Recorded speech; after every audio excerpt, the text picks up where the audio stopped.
Amados, nós vamos ler a palavra de Deus na carta escrita à igreja de Éfeso, Efésios capítulo 6, de 18 a 24.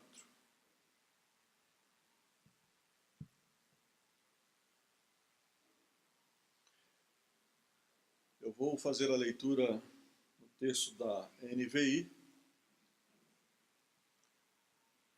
e vou usar o texto da NVI ao longo da nossa meditação, da nossa mensagem desta noite.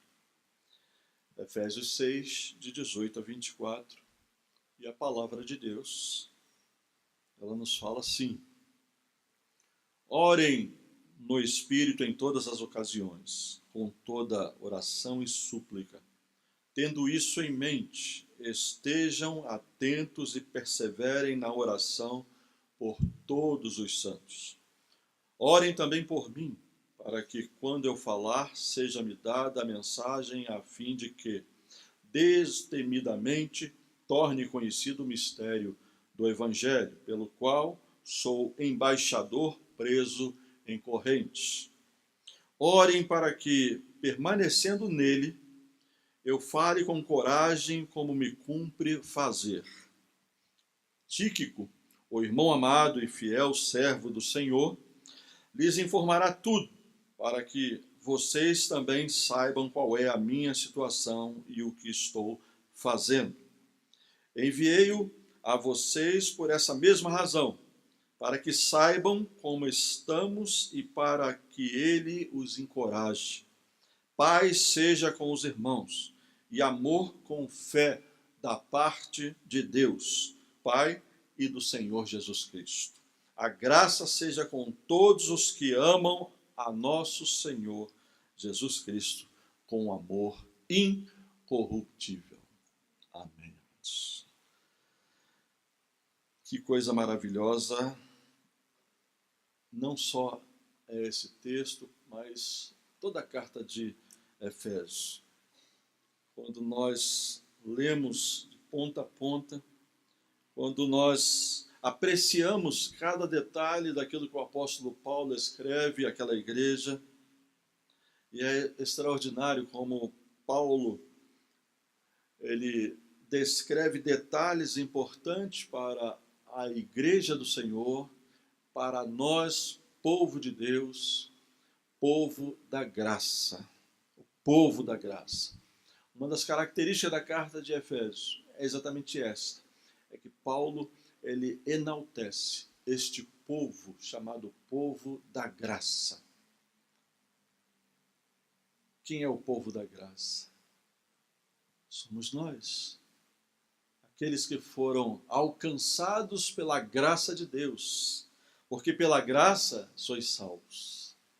Então, pela graça nós somos alcançados pela misericórdia do Senhor, e por isso nós estamos aqui nesta noite, como este povo separado pelo Senhor. E é extraordinário porque nós contemplamos isso de forma muito clara. Na carta de Efésios, nós vemos a imagem do povo da graça, da igreja de Jesus Cristo. Paulo escreveu aqui um tratado sobre a nossa posição em Cristo, sobre como deve ser a nossa postura no mundo em que vivemos. Ele revelou com extrema habilidade a história do povo da graça. E a gente percebe de forma muito clara isso. Nos capítulos de 1 a 3, a gente vai perceber que o apóstolo procura mostrar quem é este povo. Dos capítulos de 4 a 6, ele mostra como este povo deve viver a sua vida diante do seu Deus. E ele nos apresenta também, ainda do capítulo 1 ao capítulo 3, como esse povo deve crer. E também do capítulo 4 a 6, ele fala sobre como esse povo deve se comportar. Este é o povo de Deus, o povo da graça.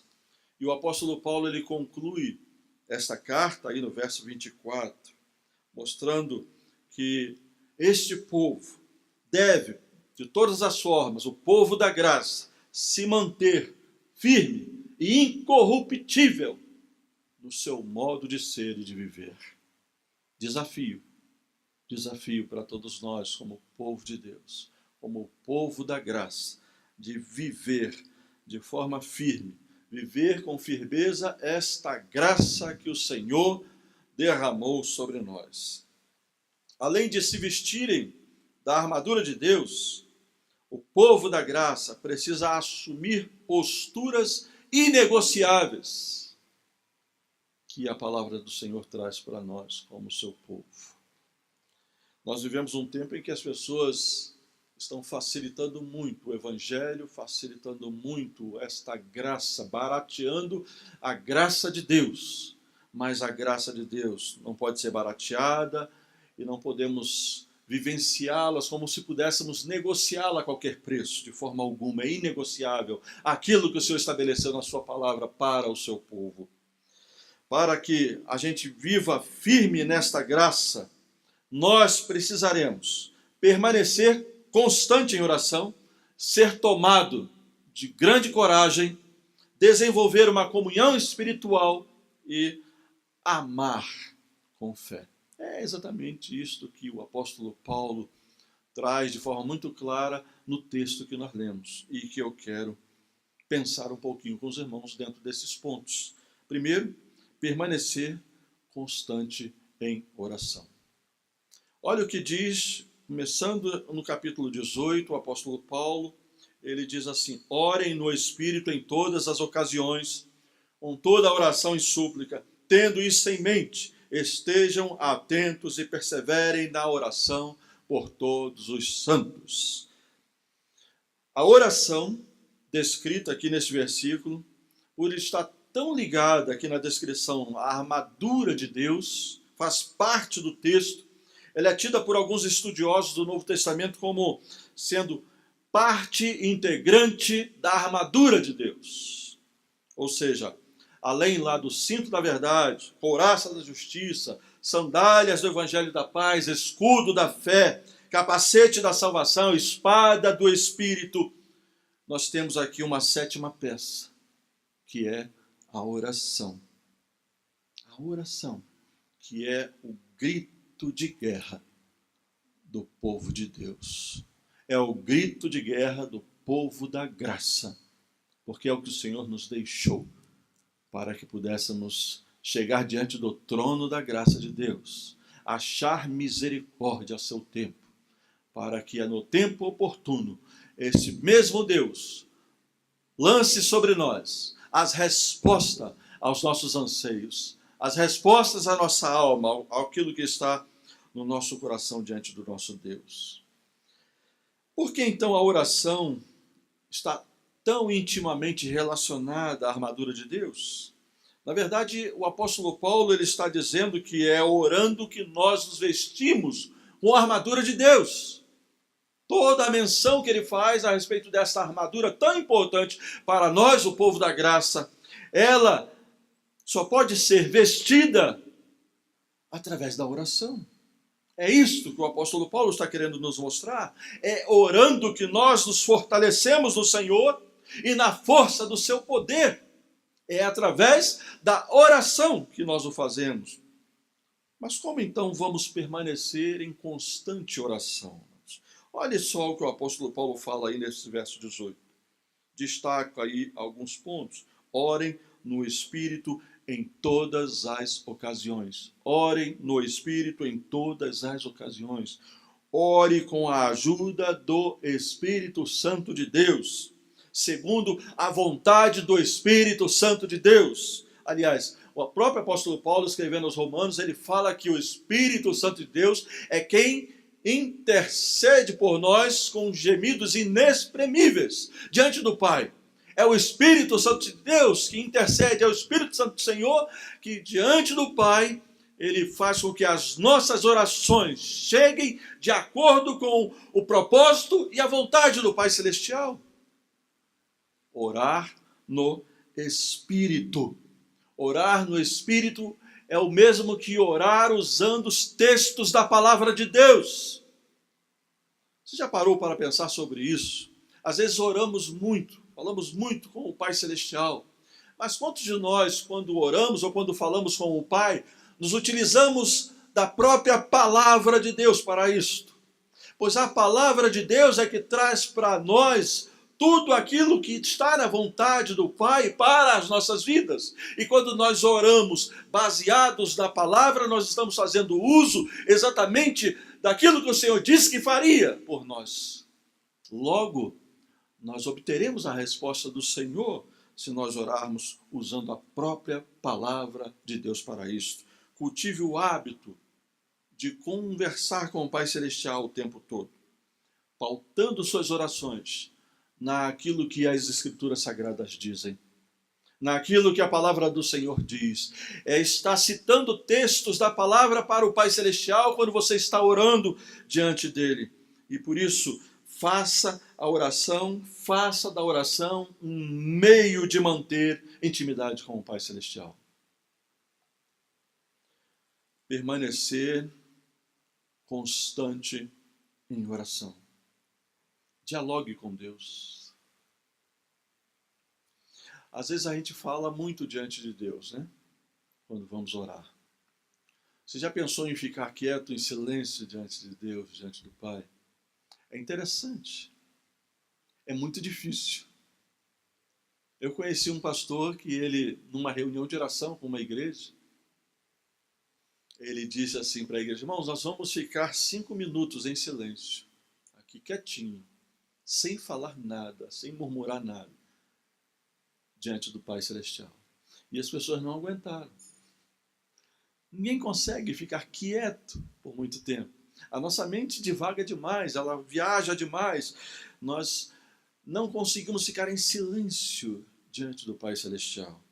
Precisamos aprender a estar quieto diante de Deus também, não só falando através das nossas orações. Precisamos tentar ouvir no silêncio o que o Pai Celestial tem também para as nossas vidas. Aprenda não só a dialogar com Deus, mas também a interceder, a confessar os pecados, a clamar pela graça de Deus, a clamar por sabedoria. É interessante como a palavra de Deus nos dá a solução para tudo que nós precisamos e como muitas das vezes nós falhamos nisso. Como nós muitas das vezes erramos no nosso modo de viver porque nós não pedimos sabedoria ao Pai Celestial. Não clamamos por sabedoria. E a palavra de Deus diz que Ele dá de forma controlada, medida, né? De forma tacanha, não é isso que Deus diz? Não, Ele dá o quê? Sem medida. Quem pedir, Ele dá livremente. Foi exatamente o que Salomão fez. Salomão orou pedindo muita riqueza. E Deus disse para ele: eu vou te fazer rico. Foi isso? Mas Salomão não foi rico. Mas ele foi rico porque ele pediu sabedoria. Ele pediu aquilo que de fato era mais importante. Ele pediu aquilo que de fato Deus queria que ele pedisse. Isso é orar usando a palavra de Deus. A palavra de Deus nos diz que o princípio da sabedoria é o quê? O temor do Senhor. Isso é bíblico, é o que a palavra de Deus nos ensina. E ele pediu ao Pai exatamente aquilo que o Pai queria que ele pedisse: sabedoria. Às vezes conhecemos o que a palavra de Deus diz, mas não fazemos uso dela diante do Pai Celestial para rogar a Ele por aquilo que nós necessitamos. Às vezes pedimos um monte de coisa e que nem tem nada a ver com aquilo que a palavra de Deus ensina. Mas quando nós clamamos, quando nós vivemos realmente em oração constante no Espírito de Deus, a gente clama de acordo com aquilo que está na palavra. A gente clama de acordo com aquilo que o Senhor nos ensinou através da sua palavra. E estaremos em consonância com a sua vontade. E quando estamos de acordo com a vontade de Deus, amados, não há como Deus não enviar a resposta aos nossos anseios. Não há como Deus não responder. Então, clame ao Senhor por sabedoria. Clame ao Senhor para que Ele lhe socorra naqueles momentos mais difíceis. Tantos textos da palavra do Senhor, mostrando o socorro do Senhor, o favor do Senhor, a misericórdia do Senhor, a graça de Deus sobre o seu povo. Vejam que o texto diz assim: estejam atentos e perseverem na oração por todos os santos. Irmãos, você tem tido esse cuidado? Às vezes oramos tanto por nós e pelas nossas necessidades, mas você tem também orado, intercedido em favor do teu irmão, da necessidade do teu irmão, do irmão que você conhece, que está do teu lado e que talvez esteja passando por uma necessidade profunda. Você tem orado, tem intercedido por ele. Ore, interceda, esteja atento às necessidades espirituais, não só suas, mas também do teu irmão. É isso que o apóstolo Paulo nos ensina: estejam atentos e perseverem na oração por todos os santos. Orarmos uns pelos outros, pelas nossas necessidades uns dos outros, para persistirmos com graça, temos que permanecer em constante oração. Não foi à toa que o apóstolo Paulo aos Tessalonicenses diz: orai sem cessar. Não foi à toa que ele falou isso. Ele sabia da importância disso, de manter-se em oração constante. Eu já falei isso aqui, vou repetir. Às vezes achamos que orar é simplesmente a gente chegar num cantinho e fechar o olho para falar com Deus, aquela coisa bonitinha, né? Direitinho ali, lá no cantinho do quarto. Mas nós podemos orar em todo o tempo, mesmo andando na rua, caminhando, indo aonde formos, com os nossos olhos abertos também. Isso é estar em oração no Espírito de Deus, é estar ligado ao Pai Celestial através do seu Santo Espírito, que habita em nós, falando com Ele constantemente, até no dia a dia, em que caminhamos com os nossos olhos abertos. E como isso é importante, às vezes estamos caminhando na rua e nos lembramos de alguém. Eu não vou correr em casa para fazer uma oração, ali mesmo. Senhor, abençoe fulano. Senhor, derrama a tua graça sobre ciclano. Precisamos estar em constante oração diante do nosso Pai Celestial. Orai sem cessar. Mas o apóstolo Paulo, ele não só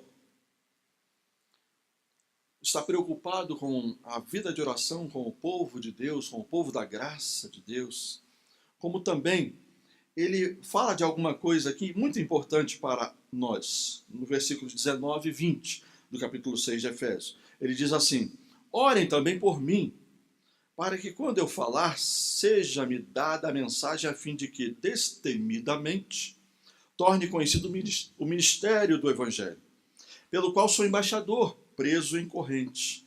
Orem para que, permanecendo nele, eu fale com coragem, como me cumpre fazer. É interessante como o apóstolo Paulo, ele deixa transparecer aqui nesse texto que ele se sente ameaçado pelo medo e pelo desencorajamento. Isso não é vergonha, não, irmãos. Não é vergonha sentir medo ou não ter coragem. Isso acontece, é natural acontecer com cada um de nós. Nós temos personagens na palavra de Deus que tiveram medo diante dos desafios da vida, que tiveram medo de cumprir a vontade de Deus, o propósito de Deus, muitos deles chamados e que mostraram sua dificuldade. Jeremias. Jeremias disse que ele era o quê? Eu sou um menino. Quem sou eu? Eu sou um menino. Então, todos temeram cumprir a vontade de Deus. Então, para o apóstolo Paulo, não era nenhum demérito reconhecer isto. Esta era a realidade. Tanto é que ele pede aos seus irmãos para que orem por ele, para que intercedam em seu favor. O desejo dele é de ser tomado por coragem. É isso que ele clama, é isso que ele pede ao povo de Deus. Orem para que eu tenha coragem, para que Deus me dê coragem para vivenciar esse evangelho e para proclamar essa palavra.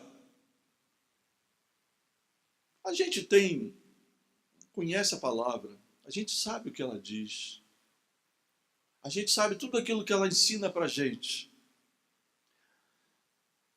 Você tem agido com coragem para levá-la adiante, para falar desta graça, para anunciar as grandezas daquele que vos chamou das trevas para a sua maravilhosa luz? Será que você tem tido essa coragem para isto? Às vezes nos falta coragem. Mas a gente percebe, e fica bem claro para nós, que o apóstolo Paulo, ele mostra que é pela palavra de Deus, essa palavra que nós recebemos, quando ela inflama o nosso coração, ela é uma arma poderosa em nossas vidas. Quando a palavra de Deus, de fato, ela inflama o nosso ser, a nossa alma, nós somos insuflados a agir com poder por essa palavra, porque ela nos dá ousadia. Essa palavra ela nos dá coragem. Essa palavra ela nos dá intrepidez para fazermos a obra de Deus. Vejam que nós encontramos diversas citações da palavra de Deus do Senhor em relação aos seus servos, sempre procurando dar a eles o incentivo e a coragem que precisavam. Mas como é que Deus fazia isso? Deus fazia com que caísse alguma coisa assim do céu? Não. Olha bem, Josué, por exemplo. Josué, quando abraçou a liderança do povo de Deus, Deus simplesmente chegou para ele e fez o que? Olha, Josué 1:9, né? Não temas, né? Ser corajoso. Não temas, ser corajoso. Deus simplesmente deu uma palavra para Josué. Deus deu uma palavra. Deus estava dando a palavra dele a Josué, para que ele confiasse nesta palavra que Deus estava lhe dando e para que executasse os desígnios do Senhor. Esta palavra que nós temos aqui nas mãos, essa palavra que nós conhecemos e que está aqui nas mãos de cada um de nós. Deus já traz aqui tudo na sua palavra e nós precisamos confiar naquilo que ela diz. Esse é o estímulo que nós precisamos. Esse é o estímulo que o Senhor nos deu, a sua palavra. E às vezes a gente fica esperando como que cair do céu alguma coisa especial, extraordinária, como se fosse acontecer assim como num passe de mágica, para que eu tenha algum estímulo para fazer a obra de Deus. De forma alguma isso vai acontecer. O Senhor já estabeleceu na sua palavra as diretrizes e nós temos que confiar nessa palavra, naquilo que o Senhor diz. Baseado na palavra é que nós vamos ser tomados de coragem para fazer a obra de Deus. É baseado na palavra, é a palavra que nos estimula, é a palavra que nos dá força, é a palavra que nos encoraja para a realização da obra de Deus. Não é mais nada, mais ninguém. Deus pode até usar pessoas que estão à nossa volta para que use a própria palavra para trazer incentivo e estímulo para nós. Porque é assim que o Senhor trabalha. Ao receberem a palavra de Deus, todos eram tomados de coragem para prosseguir no cumprimento do propósito de Deus. A palavra de Deus, quando absorvida com fé, nos concede o poder do Espírito Santo de Deus para agirmos com coragem. Por isso é que eu vou lembrar aqui Moisés, lá em Deuteronômio 31, 6 e 8. E eu vou pedir licença para tomar um copo de água.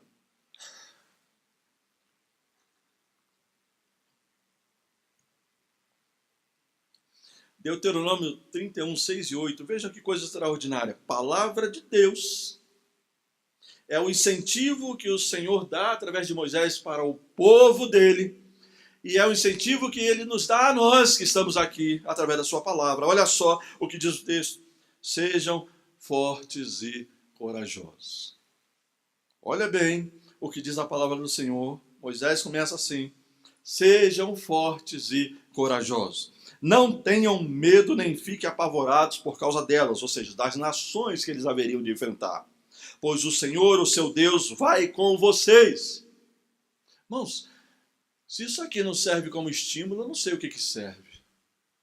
Olha bem o que o Senhor está falando. Olha bem, sejam fortes e corajosos. Por quê? Porque eu vou com vocês. Isso. Eu vou com vocês, eu vou estar com vocês. Isso não é suficiente. Isso não nos basta. O que o Senhor diz na sua palavra não nos basta. Vou continuar lendo o texto e diz: nunca os deixará, nem os abandonará. Então Moisés, agora veja só, isso ele fala para o povo. Aí daqui a pouco Moisés chama agora Josué. Aqui Moisés está passando a liderança a Josué. E mais uma vez, convocando Josué, ele diz: seja forte e corajoso, pois você irá com este povo para a terra que o Senhor jurou aos teus antepassados que lhes daria, e você a repartirá entre eles como herança. O próprio Senhor irá à sua frente e estará com você. Ele nunca o deixará, nunca o abandonará. Não tenha medo, não desanime. Não é à toa que nós encontramos, não só no Novo Testamento, mas no Velho Testamento, a expressão: o justo viverá pela sua fé. Se nós não conseguirmos crer e confiar plenamente no que está escrito aqui na palavra, nós teremos grandes problemas. Teremos grande dificuldade em vivenciar aquilo que Deus tem para as nossas vidas. Para persistirmos com graça, precisamos ser tomados de coragem, ousadia. A gente não pode simplesmente se acovardar diante de nada nessa vida, porque nós temos o nosso Deus, nós temos a sua palavra como garantia. Ele nos deu a sua palavra como garantia. E esta coragem, ela nasce na palavra de Deus, que vem a nós pela fé e está em nossos corações, firme nos nossos corações. É confiado nela que nós fazemos a obra do Senhor, com coragem e com ousadia. A gente não pode ficar tremendo diante das pessoas que estão aí fora. Não podemos tremer diante das dificuldades. Não podemos tremer diante dos males que vêm sobre nós. Porque nós temos a palavra de Deus, a garantia da palavra, a segurança da palavra, a certeza da palavra. Estamos convictos que Deus é poderoso para fazer muito mais do que pedimos e pensamos, porque a sua palavra nos garante isso. Por isso, coragem.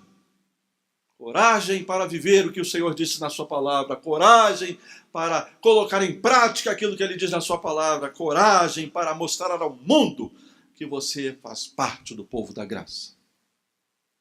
Você não é um ninguém. Você não é um Zé qualquer. Você é o povo da graça de Deus. Você faz parte do povo da graça de Deus. Viva isso com alegria.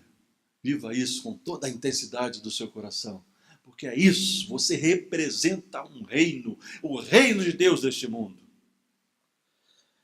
Mas o apóstolo Paulo, ele não só nos fala que nós precisamos permanecer em constante oração, que nós precisamos ter coragem, mas ele também fala que precisamos cultivar uma comunhão espiritual.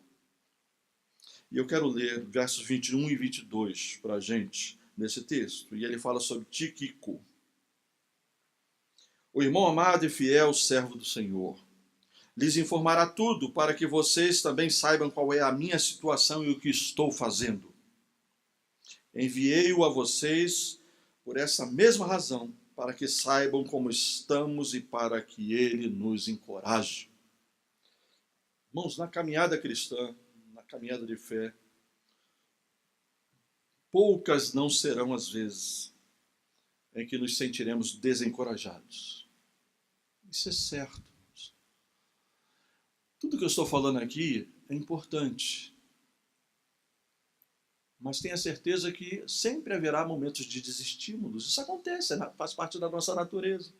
E nos sentirmos desencorajados diante de determinadas situações. Mas aí entra um fator importante, que é o da comunhão espiritual que nós desenvolvemos com os nossos irmãos. E isso traz fonte de encorajamento para nós. Como isso é importante? Eu não estou falando aqui de uma comunhão para a gente sentar para comer, para bater papo, jogar a conversa fora. Isso tudo é muito bom, né? Claro. Mas é comunhão espiritual.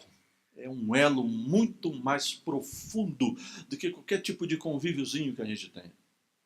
E eu quero citar um exemplo aqui de uma pessoa. Pessoa que eu conheço, uma pessoa que eu tenho um vínculo até hoje, do meu primeiro ministério, do início de tudo do meu ministério. Um irmão muito simples, mas que foi uma bênção e continua sendo hoje. Há pouco tempo estive visitando ele no Goiás. E esse irmão, eu me lembro diversas vezes, que chegava na minha casa, 6:30 da manhã, me acordava. Ele batia na janela, batia na porta e me acordava. E dizia, ele chegava às vezes com um pão, com um café, e dizia assim: pastor, eu vim aqui para orar com o senhor. E eu com a cara cheia de sono, com um sono danado, 6:00 da manhã, acordava, levantava, ia lá, e a gente batia um papo, a gente orava, a gente lia a Bíblia, orava, intercedia por diversos irmãos da igreja. Isso, toda semana ele tinha um hábito de fazer isso.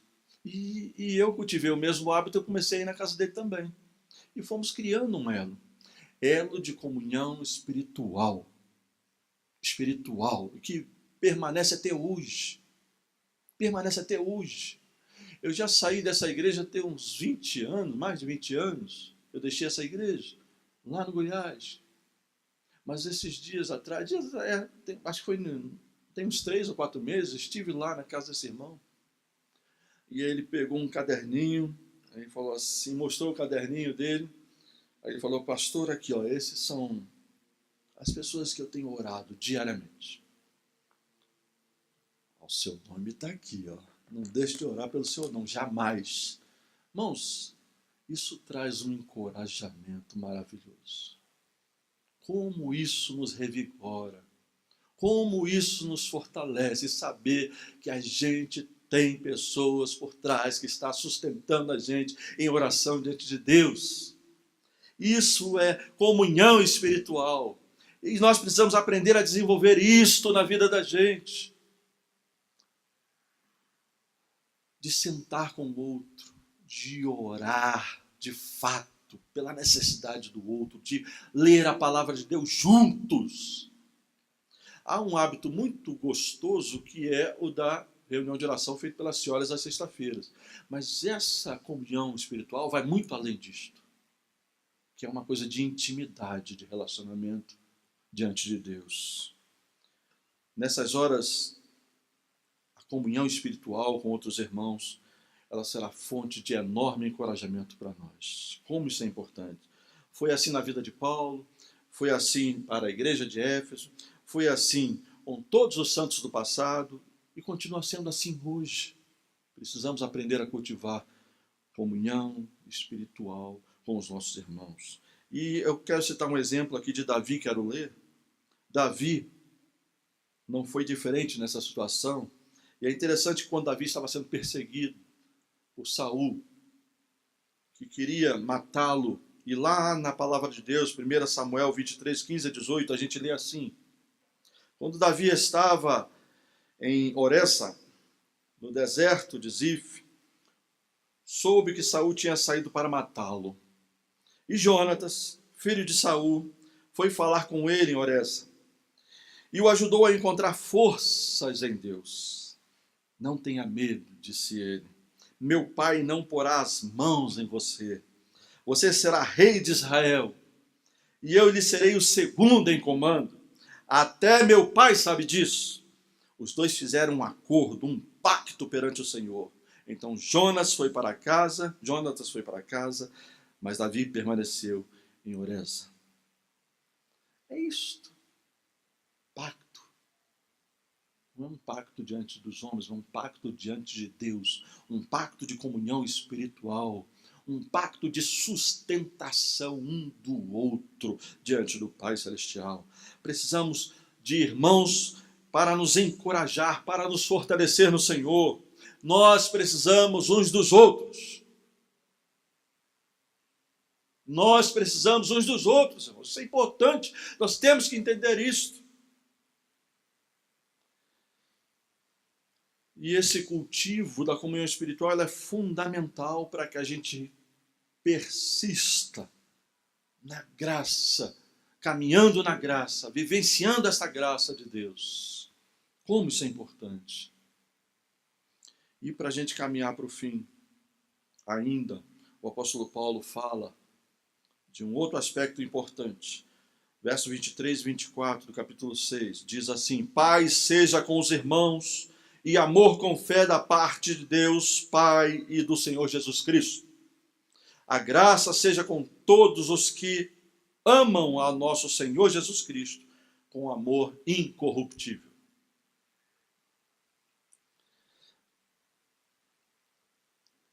Ame com fé. É isso que o apóstolo Paulo está aqui falando. O amor com fé da parte de Deus. Até para amar, a gente tem que ter fé. Porque senão fica difícil. Se deixarmos por nossa própria conta, o nosso amor próprio, ele é falho. Ele é falho. Temos que amar com fé. Sem fé, o amor esfria. Sem fé, o amor não se desenvolve. Na medida em que o fim se aproxima, vejam que o apóstolo Paulo fala lá em 1 Timóteo 4:1. Alguns abandonarão a fé, seguirão espíritos enganadores e doutrinas de demônio. Ame com fé. O resultado imediato daqueles que não exercem a sua fé com amor, ou não amem com fé, é que Jesus diz lá em Mateus 24:12, o amor de muitos se esfriará. Sem amor não temos como perseverar, como persistir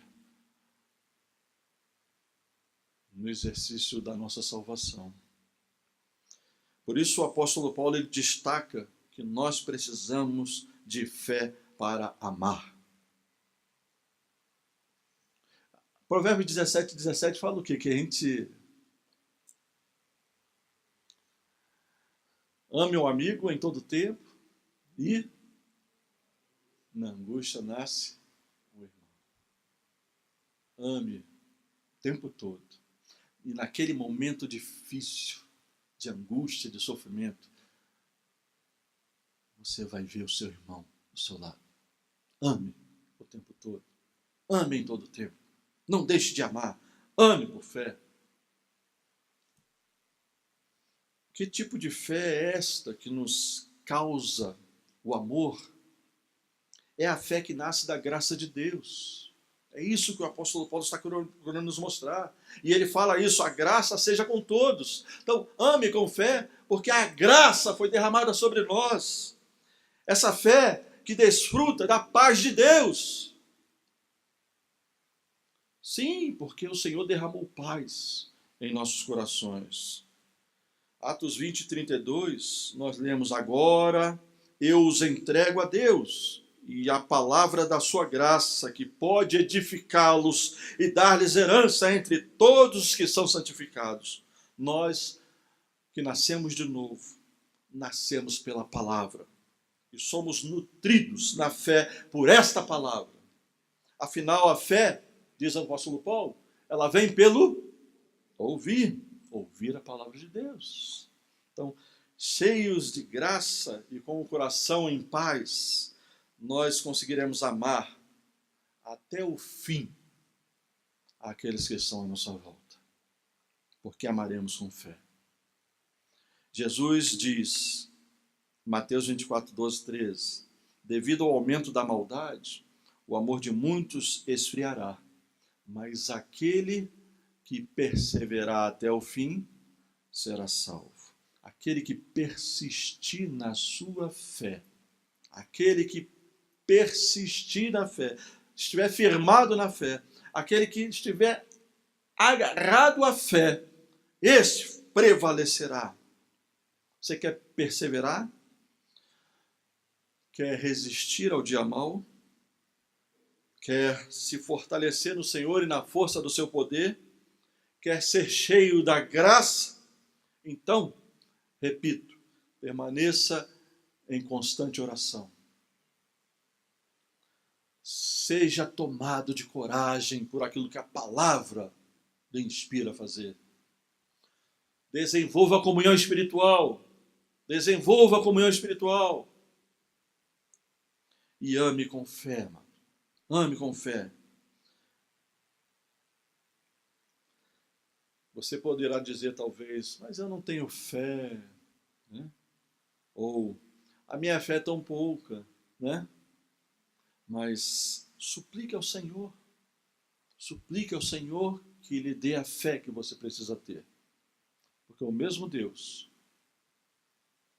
que garantiu no passado aos seus servos, através da fé, e realizou grandes obras através da vida dos servos do Senhor no passado, o mesmo Deus é o mesmo de hoje, e certamente Ele estará acrescentando a sua fé. Peça para que Ele te ajude, para que você, nesta pouca fé, faça com que ela cresça e se desenvolva na sua vida. É pela fé que nós somos salvos. É pela fé que nós nos relacionamos com o nosso Deus. E é pela fé que chegaremos até o fim da nossa vida, podendo com alegria dizer diante do nosso Deus: acabei a carreira, guardei a fé, né? Guardei a fé. Que Deus nos abençoe, irmãos. E que a gente viva a nossa vida, a vida que o Senhor nos deu, com fé, na graça futura de Deus. Amém. Vamos falar com o Senhor, depois nós vamos cantar. Eu quero pedir a você que ore. Eu quero que você ore pela sua vida. Silenciosamente. Ore pela sua vida. Diante de tudo aquilo que nós lemos, ouvimos dentro da palavra. Se você percebe que alguma coisa ainda não está fazendo parte do seu viver diante de Deus, dentro de tudo que nós falamos, clame ao Senhor, ore ao Senhor e rogue ao Senhor para que Ele lhe dê coragem, para que a palavra dele faça na sua vida tudo aquilo que Ele de fato quer fazer em você. Amém, Senhor.